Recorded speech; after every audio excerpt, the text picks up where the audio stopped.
రీమ్. రీమ్ అంటే ఇది మీకు ముద్ర చాలా సార్లు చెప్తాను. రీమ్ చూపుడు వేలు ఇలా చేయాలి, ఇలా చేయాలన్నమాట.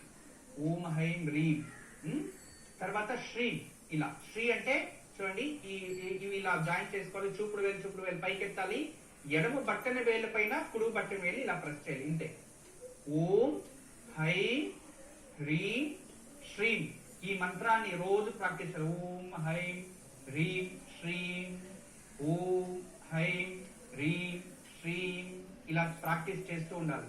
మీరు ఫస్ట్ మంత్రాన్ని ప్రాక్టీస్ చేయాలి. చూడండి, ఓం అనేది ప్రకృతి మంత్రం, హైం అనేది విద్యా మంత్రం, సరస్వతి మంత్రం, హ్రీం అనేది శక్తి మంత్రం అంటే దుర్గా మంత్రం, ఇక శ్రీం అంటే లక్ష్మీ మంత్రం అంటే మహా సరస్వతి, మహాకాళి, మహాలక్ష్మి.